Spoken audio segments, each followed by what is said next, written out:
সকলকে স্বাগত জানাচ্ছি নিউট্রাল কেয়ার প্রেজেন্টেড পডকাস্ট বয়সের খুঁটিনাটিতে। বয়স যেমন বাড়ে, জীবনও তেমনই থেমে থাকে না।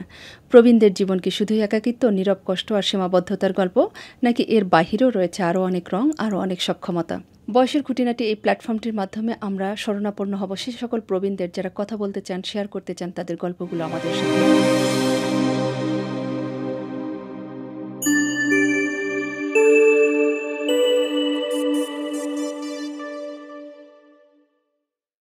আজকে আমাদের সাথে উপস্থিত আছেন মেজর জেনারেল জীবন কানাই দাস স্যার। বর্তমানে কাজ করছেন sir William beverage foundation country director হিসেবে। আমরা স্যারের কাছে যাব। স্যারকে আসলে আজকে কথা বলার আগে আমি তার ব্যক্তিগত জীবনের কিছু অ্যাক্টিভিটি দেখছিলাম, যেখানে আসলে দেখছিলাম স্যার এখনও খুব প্রাণবন্ত হয়ে গলফ খেলেন। আমরা হয়তো আরও নানান কৌশল স্যার কীভাবে এখন পর্যন্ত অ্যাক্টিভ আছেন আজকে আলোচনার সাথে শুনবো। আমি সরাসরি চলে যাচ্ছি স্যারের কাছে। স্যার, যদি একটু আপনার সম্পর্কে বলেন। ধন্যবাদ আপনার প্রোগ্রামে আমাকে আমন্ত্রণ জানানোর জন্য। আপনার প্রোগ্রামের দর্শক শ্রোতাদেরকে আমি ধন্যবাদ জ্ঞাপন করছি। আসলে আমরা অনেক দিন ধরে এই প্রবীণ নিয়ে কাজ করছি এবং প্রবীণ বিষয়ে কাজ করার একটা মূল চাহিদা, মূল মন্ত্র হলো অ্যাক্টিভ এইজিং, যেটা ইংরেজিতে আমরা বলি, অথবা সক্রিয় বার্ধক্য। এই জিনিসটা বাংলাদেশ সমাজে একটু নতুনভাবে আসছে, যেহেতু আগে আমাদের সমাজে প্রবীণদের বা মানুষের গড় আয়ু কম ছিল। ম্যাক্সিমাম প্রবীণেই 60, 62, 63 বছর বয়সে মারা যেতেন। ফলে এই বিষয়টা আমাদের সমাজকে, পরিবারকে তেমন প্রভাবিত করতে পারেনি। কিন্তু এখন যেহেতু লাইফ এক্সপেক্টেন্সি গড়টা হলো 73, তো প্রবীণ হওয়ার পরে আমরা প্রবীণ ধরে 60 বছর বয়সে, অর্থাৎ 13-14 বছর বয়স গড় হিসাবেই বেঁচে থাকছে, বেড়ে গেছে। এই বয়সটা যদি আমরা অন্যভাবে দেখি, যে কেউ হয়তো 90 বছর বাঁচে, কেউ হয়তো 50-এর মধ্যেও মারা যাচ্ছে। তো যাদের জীবনটা 60 থেকে 90 বছর পর্যন্ত পরিচালিত করতে হয়, এই জীবনটা কিন্তু এক এক অধ্যায়ে এক এক রকমের চ্যালেঞ্জ আসে। সাধারণভাবে যে কোনো মানুষ, কেন প্রাণী, আমৃত্যু অর্থাৎ জন্ম থেকে মৃত্যু পর্যন্ত তাকে সচল অ্যাক্টিভ থাকতে হয়। অ্যাক্টিভ থাকার ভালো দিকটা হলো আমাদের শরীর সচল থাকবে, শরীরের সকল অঙ্গ প্রত্যঙ্গগুলো অ্যাক্টিভ থাকবে, ব্লাড সার্কুলেশন এবং আমরা যে অক্সিজেন নিয়ে থাকি সেগুলি সেলে সেলে যাবে, অর্থাৎ সজীব একটা জীবন আমরা যাপন করতে চাই। স্বাস্থ্যগত দিক থেকে বলতে গেলে সেটা। আর যদি আর্থসামাজিক দিক থেকে বলতে যাই, তাহলে অ্যাক্টিভ এইজিং আমি যদি এনশিওর করতে পারি, তাহলেই কিন্তু আমি পরিবারে কিন্তু বোঝা হব না, আমি কিন্তু সমাজে বোঝা হব না, এবং আমি ইচ্ছে মতো আমি চলাফেরা করতে পারবো। আমার যে অভিজ্ঞতা আছে, আমার যে জ্ঞান আছে, যে সামান্যটুকু, সেইটা আমি সমাজে আমি বিলিয়ে দিয়ে যেতে পারবো। সেই জন্য আমাদের জীবনে এই অ্যাক্টিভ এইজিংয়ের গুরুত্ব অপরিসীম।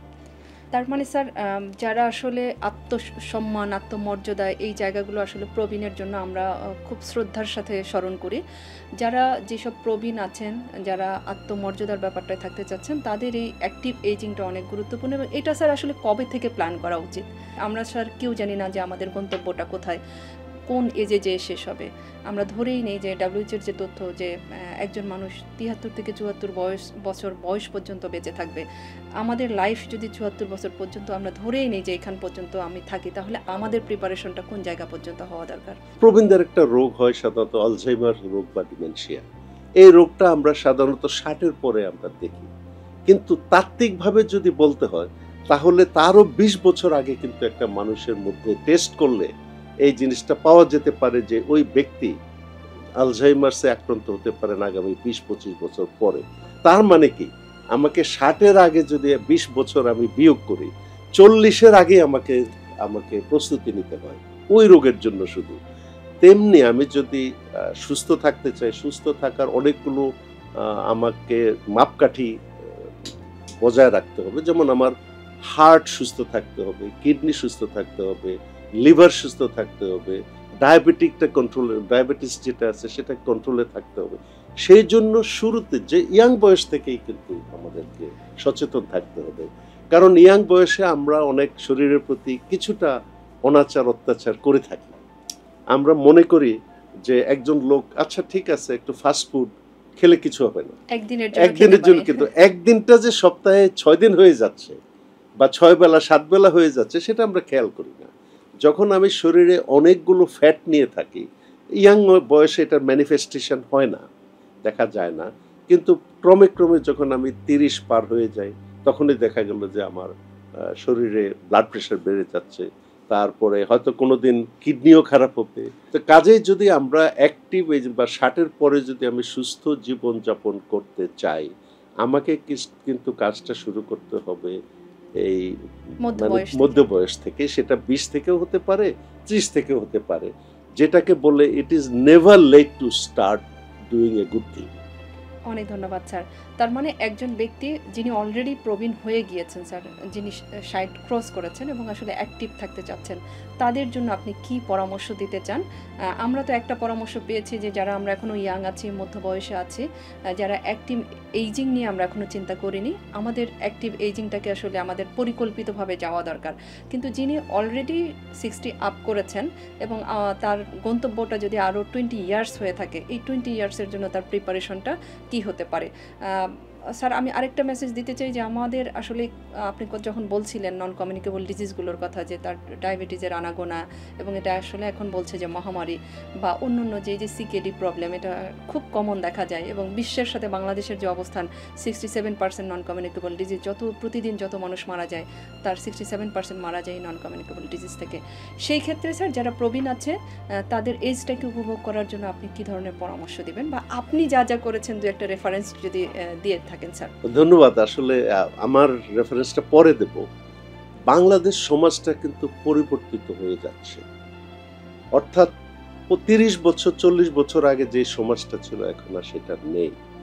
সাধারণভাবে যদি আমি দু একটা তথ্য উপবেশন করি, যদি আপনি একটু সুযোগ দেন, যে আমাদের এখন যদি 18 কোটি লোক ধরি, 2.5 কোটি লোক ঢাকা শহরে বসবাস করছে। তার মানে প্রতি প্রায় 8 জনে একজন লোক, পরিবার 8 জনের যদি হয় তার একজন লোক ঢাকা শহরে বসবাস করছে, আর প্রায় 1 কোটি লোক বিদেশে বসবাস করছে। এরা প্রায় ইয়াং এবং প্রোডাক্টিভ এজে আছে, হয় ছেলে অথবা মেয়ে। অর্থাৎ প্রবীণ যে জনগোষ্ঠীটা থেকে যাচ্ছে সেটা কিন্তু একাকী বা ইয়াং লোকের সাপোর্ট ছাড়া তাদের চলতে হচ্ছে।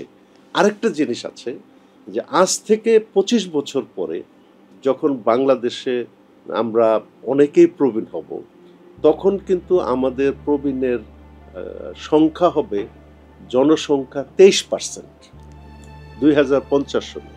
তার মানে 4.5 জনে একজন প্রবীণ হবে সমাজে। তার যদি পরিবারের মধ্যে আমরা হিসাবটা নিয়ে আসি, তাহলে হবে ছেলে মেয়ে, তাদের সন্তান হয় একজন বা দুইজন, একজন বাবা বা দুইজন বাবা। অর্থাৎ এই যে বোঝাটা তার আসছে, অর্থাৎ নিজেদের ক্যারিয়ার দেখা, পরিবার দেখা, সন্তানকে মানুষ করা, বাবা মাকে দেখা, এই চ্যালেঞ্জটা অত্যন্ত প্রবলভাবে আমাদের সমাজকে ইম্প্যাক্ট করবে। সেই জন্য সেই জন্যই আমাদের প্রয়োজন বাইরে বা বহির্বিশ্বে কি হচ্ছে সেই জিনিসটার ব্যাপারে। বহির্বিশ্বে যেমন আমরা তাদেরকে বলি যে তারা 18 বছর বয়সের পরে আর ছেলে মেয়েদের দেখাশোনা করে না, সেটা যেমন একদিক থেকে ঠিক, আরেক দিক থেকে কিন্তু তারা কিন্তু ছেলে মেয়ের সাপোর্টের উপর নির্ভরশীল থাকতে চায় না। তার মানে কি, তারা যতদিন বেঁচে থাকবে ততদিন কিন্তু তাদের যে প্রয়োজনটা, সেই প্রয়োজনটা নিজেরাই মিটিয়ে ফেলতে চেষ্টা করে। তার মানে স্যার এটা সামাজিকভাবে অথবা তাদের প্র্যাকটিসের কারণে মাইন্ডসেটটা আর্লি এজেই তারা করে ফেলছে যে আমাকে অ্যাক্টিভ থাকতে হবে, যেটা আমাদের বাংলাদেশে এখন এই প্র্যাকটিসটা স্যার আমরা করছি না। আরেকটা জিনিস এখানে, এই যে মনস্তাত্ত্বিক জিনিসটা আপনি উল্লেখ করেছেন, আমাদের সমাজে মনে করে একজন যখন রিটায়ারমেন্ট করে যায় 59-60 বছর বয়সে, তার জন্য সমাজকে দেওয়ার আর কিছু নাই। আরে তুমি তো রিটায়ার করে ফেলছো, আর তোমার আর কি দরকার আছে, খাও, পড়ো, নামাজ পড়ো, চলো তুমি বাড়িতে থাকো, এই সেই। অর্থাৎ মানে তার যেন জীবনটা এই 3-4টা জিনিসের মধ্যে সীমাবদ্ধ থাকবে। আসলে কিন্তু তা না। আসলে প্রবীণ কোনো লাইন দিয়ে ডিফাইন করা যাবে না যে তার অ্যাক্টিভিটিগুলো এর আগে এইরকম হবে, এর পরে এরকম হবে। It is a continuation of process, একটা চ্যাপ্টারের থেকে আরেকটা চ্যাপ্টার চলে যাওয়া, এবং এতে কোনো বাধা বা কোনো নতুন করে সমস্যা এখানে আরোপ করাটা ঠিক হবে না। সেই জন্য অনেকগুলি এলিমেন্টের মধ্যে আছে। একটা তো ভাবনা আছেই যে আমি এই প্রবীণ হওয়াতে আমার জীবন নতুন কোনো কিছু আরোপিত হয়নি, কোনো সীমাবদ্ধতা এখানে থাকবে না। আর এটা এই মনস্তাত্ত্বিক বাধাটা পার হওয়ার পরে হলো আমাকে মূল ইয়েটা হলো আমাকে শারীরিকভাবে সুস্থ হতে হবে, সক্রিয় থাকতে হবে এবং সুস্থ হতে হবে। 3 নম্বর হলো যে আমাকে আর্থিকভাবে কিন্তু আমার সঙ্গতি থাকতে হবে, স্বাবলম্বী অথবা এমন সঙ্গতি থাকবে আমি যা চাই তা যেন আমি করতে পারি। আমি এই কোনো কিছু করার জন্য টাকা পয়সা সন্তানের কাছে চেয়ে নিতে হবে, এটা হলো সবচেয়ে অবমাননাকর এবং সবচেয়ে ক্ষতিকর দিক একজন প্রবীণের জন্য। যেমন আমরা মানে আমাদের কাজ কি প্যারেন্ট হিসাবে, বিদেশে একটা কাজই তারা করে 18 বছর পর্যন্ত শিক্ষা দেয়, তারপরে বলে তুমি তোমার ভবিষ্যৎ দেখো। আমাদের যেটা হতে পারে যে আমরা নবীনদেরকে লেখাপড়া করে দেব, তারপরে তার দায়িত্ব হলো নিজের ভবিষ্যৎ গড়া। এখানে আমি আমার যে সম্পদ আমি আহরণ করেছি, আমি পেনশনের যে টাকা পয়সা আছে যা জমিয়েছি, পুরাটা যদি আমি সন্তানকে দিয়ে দিই তখন তো আমি পপার হয়ে যাব, আমার তো কোনো স্বাধীনভাবে কোনো কিছু সিদ্ধান্ত নেওয়ার ক্ষমতা থাকবে না। এই জিনিসটা কিন্তু শারীরিক এবং মানসিকভাবে বড় রকমের সমস্যা হয়ে দাঁড়ায়, যে আমাকে আমার জীবনে সমাজে কিভাবে আমি নিরাপত্তা নিশ্চিত করে চলতে পারি, সমাজের যাতে বোঝা না হই, সেই জিনিসটার দিকেও আমাকে খেয়াল রাখতে হবে। তার মানে স্যার তার প্রিপারেশনটা হবে অবশ্যই বারবার আমরা একটু স্মরণ করাই দিতে চাই যে মধ্য বয়স থেকে একজন মানুষ তার পরিকল্পনা করবেন। দ্বিতীয়ত হচ্ছে তার অর্থনৈতিক সক্ষমতা, অর্থাৎ আমি ইয়াং এজে যা করছি সেখান থেকে একটা পরিকল্পিত ফান্ড অথবা অর্থনৈতিক বিষয় আমাদের পরিকল্পনা করেই রাখতে হবে, যেটা আমার সন্তান বা আমার পরিবারের জন্য যেন আমি বোঝা হয়ে না যাই। তৃতীয়ত স্যার তার লাইফ প্ল্যানটা, যে আমি আফটার 60 আমি যখন নতুন চ্যাপ্টারটা ওপেন করলাম সেই চ্যাপ্টারটাতে আসলে আমি কি করব, এটার একটা সুপরিকল্পিত প্ল্যান আমাদের ইন অ্যাডভান্স করে নিতে হবে। এ মুহূর্তে আসলে বাংলাদেশে আমরা যদি WHO বাংলাদেশ ব্যুরো অফ স্ট্যাটিস্টিক্সের তথ্য দেখি, সেখানে আমরা দেখতে পাই যে 1,56,00,000 প্রায় প্রবীণ আমাদের দেশে আছে। প্রবীণদের রিপ্রেজেন্টেটিভ হিসেবে স্যার আপনি আপনার কৌশলগুলো যদি বলেন, যে এই বয়সে আপনি স্যার উইলিয়ামে সময় দিচ্ছেন, বিভিন্ন ধরনের সাংগঠনিক অ্যাক্টিভিটিতে আপনি ইনভলভ আছেন, আপনি প্রতিনিয়ত স্যার আপনার যে লেখাটা আমি পড়েছি আপনার সাথে বসার আগে, আপনি প্রতিনিয়ত গলফ খেলছেন, আপনি অন্য অন্য প্রবীণদের জন্য বিভিন্ন ধরনের অনুষ্ঠান আয়োজন করছেন। এই যে স্যার নানানমুখী ব্যস্ততা, কর্মকাণ্ড, আপনার দৈনন্দিন যে ব্যস্ততা, সেইটা আসলে কিভাবে আপনি ক্যারি অন করছেন এবং এর কৌশলগুলো কি স্যার? প্রথমে একটু হার্ড ফ্যাক্ট সম্পর্কে জানতে হবে। দর্শক শ্রোতাদের জন্য বলছি যে আমার স্ত্রী বিয়োগ হয়েছে আজ থেকে 7 বছর আগে। আমার একমাত্র সন্তান জামাতার সাথে সে সুইজারল্যান্ডে থাকে। আমি ডিওএইচএস বাড়িধারাতে থাকি, তবে আমার সৌভাগ্য যে আমার 99 বছর বয়সের মা আমার সাথে থাকেন। আমার বাবাও প্রায় 100 বছর বেঁচে ছিলেন। তো কাজেই আমি যদি জিন বা জেনেটিক্যাল প্রিডিসপোজিশনের কথা মনে করি, আমি সৌভাগ্যবান যে এই অর্থাৎ অনেকে খুব মানে মজা করে বলেন চুজ ইয়োর প্যারেন্টস ওয়েল। তো সেখানে আমি বলবো যে আমি ভাগ্যবান, আমি জেনেটিক্যালি আমি একটা বেস পেয়েছি, সেখানে আমার সম্ভবত একটা অ্যাডভান্টেজ আছে। দ্বিতীয়ত, আমি সেনাবাহিনীতে 37 বছর চাকরি করেছি। আমি সবসময় নিউজ পেপারে যখন সুস্বাস্থ্য বা স্বাস্থ্য রক্ষার কৌশল সম্পর্কে কোনো আর্টিকেল আসতো আমি ওটা পড়তাম। এবং আমার একটা ছোট লাইব্রেরি আছে, এই লাইব্রেরিতে যদি কেউ কখন যান দেখবেন যে প্রায় 10% বই হলো স্বাস্থ্য, খাবার দাবার এবং অ্যাক্টিভ এইজিং এর উপরে। এই বিষয়গুলো নিয়ে আমি পড়াশোনা করি এবং কাজ করি। তো সব কিছু নিয়ে আমি মনে করি যে যেহেতু আমার একটা ভালো সুবিধাজনক ব্যাকগ্রাউন্ড আছে, আমি কেন কি নিজের জীবনটা অলসতার মধ্যে কাটিয়ে দেব। আমাকে অনেক কিছু কন্ট্রিবিউট করি। এখানে আমি মোটিভেশনের যদি আমি 2-3টা এক্সাম্পল দেই, আমি বোধহয় অতিশয়োক্তি হবে না। গান্ধীজি উনি 1946 সনে নোয়াখালীতে এসেছিলেন তখন ওনার বয়স ছিল ৭৮ বছর বয়স। উনি ১ বছর পরে ওনাকে হত্যা করা হয়। উনি যদি মারা না যেতেন সেভাবে, তাইলে হয়তো উনি আরেকদিনও থাকতেন। এই যে ৭৮ বছর বয়সে উনি নোয়াখালীতে এসেছিলেন, তখন চলাচলের জন্য নৌকা, আর নৌকা বাদ দিলে হাঁটা ছাড়া কোনো ব্যবস্থা ছিল না। উনি ৪ মাস এখানে ছিলেন এবং প্রায় ৪০টা গ্রামে উনি হেঁটে হেঁটে জনগণের সাথে শান্তি সম্প্রীতির বার্তা উনি প্রদান প্রেরণ করেছেন। করেছেন। রবীন্দ্রনাথ ৮০ বছর পর্যন্ত বেঁচেছেন এবং উনি মৃত্যুর আগেও কিন্তু কবিতা লিখে গেছেন। অর্থাৎ ওনার জীবনটা যদি দেখি, আমি বলবো যে এটাও অ্যাক্টিভ এইজিং এর একটা এক্সাম্পল। জাস্ট বিচারপতি হাবিবুর রহমান, উনি অনেক কাজ করেছেন এবং উনি মারা গেছেন কিন্তু লেখার টেবিলে। তো এই যে এক্সাম্পলগুলো আমি দিলাম, এই এক্সাম্পলগুলো আমাদেরকে অনেকভাবে উৎসাহিত করে যে আমি নিশ্চয়ই সব বয়সে কিছু না কিছু সমাজের জন্য, পরিবারের জন্য, নিজের জন্য করতে সক্ষম হব, প্রোভাইডেড আমার স্বাস্থ্য ভালো থাকে এবং আমার মিনস অর্থাৎ নিজের আয়ের জিনিসটার জন্য আমাকে যাতে বেশি চিন্তা করতে না হয়।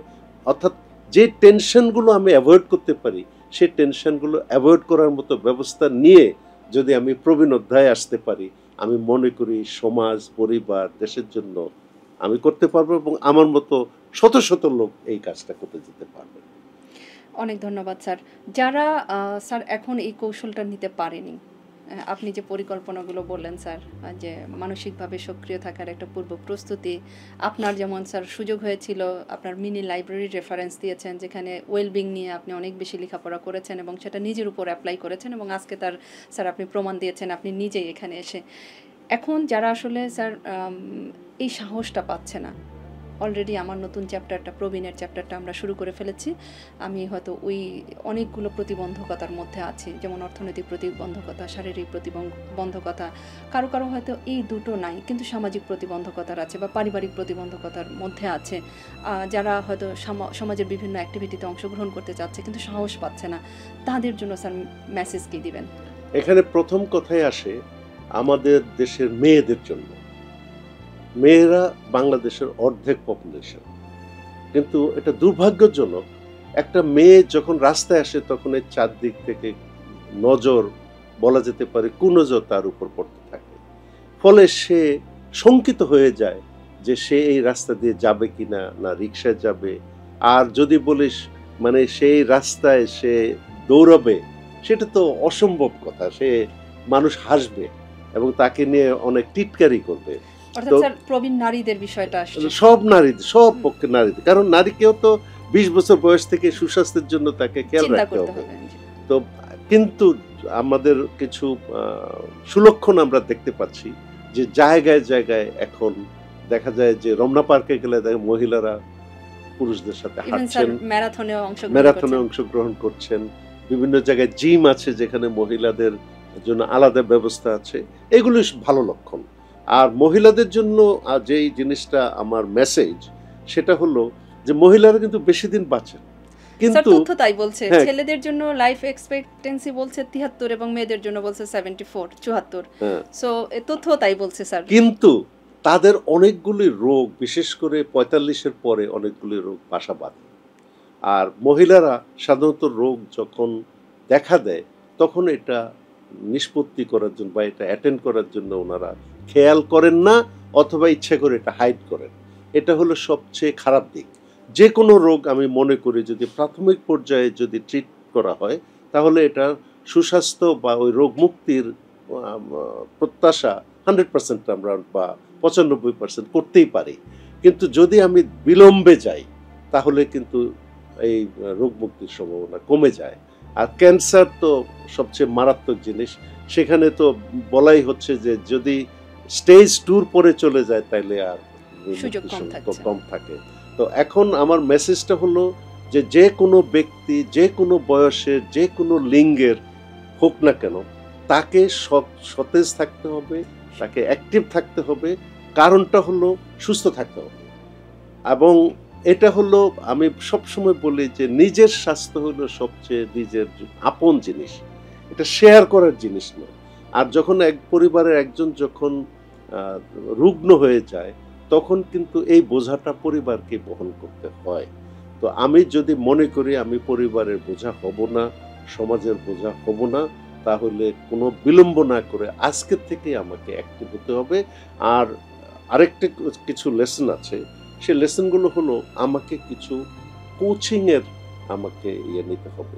শুধু হাঁটাহাঁটি করলেই হবে না, কারণ সার্কোপেনিয়া যেটা আছে, মাসল লস যেটাকে বলে, সেটা প্রবীণদের কিন্তু শুরু হয়ে যায় অনেক আগের থেকেই।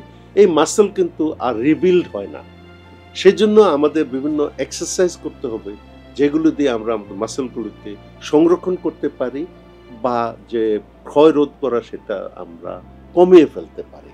তো এইটুকু যদি আমরা করি, আমার মনে হয় আমরা নতুন ভাবে আমাদের জীবনের দিকে ফিরে তাকাতে পারবো, সুস্থ সুন্দর সমাজ হবে, পরিবার হবে, দেশ হবে। ফুডের ক্ষেত্রে যদি কোনো সাজেশন দেন স্যার। আমি যেটুকু আপনার লাইফস্টাইলে দেখেছি বা আপনাকে স্টাডি করেছি, ফুডটাকে আপনি অনেক দৃঢ়চিত্তে এটাকে হ্যান্ডেল করেন বা কন্ট্রোল করেন।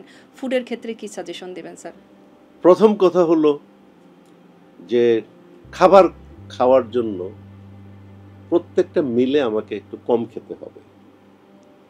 অর্থাৎ আমার আকাঙ্ক্ষা যা থাকছে তার থেকে একটু বা কমিয়ে, যেটাকে আমরা বলি আমার পেটটা ভরে গেছে, তার কিন্তু আগেই কিন্তু আমাকে খাবারটা বন্ধ করতে হবে। দ্বিতীয়ত খাবারের একটা রুটিন থাকতে হবে, যে রুটিন অনুযায়ী আমি খাবো, কারণ তাতে শরীরও ওইভাবে রেসপন্ড করে, আমি একটা নির্দিষ্ট টাইম ফলো করে আমি এটা খাবো। তৃতীয়ত আমাকে, যেহেতু আমাদের শরীরের চাহিদা এই 6টা বিষয়ের উপর আছে, carbohydrate, fat, protein, vitamin, minerals ইত্যাদি, পানি, তো এই প্রত্যেকটা জিনিসের মধ্যে থেকে আমাকে অল্প অল্প করে আমাকে নিতে হবে। Combination of balance food, balance diet যেটাকে বলে সেটাকে খেতে হবে।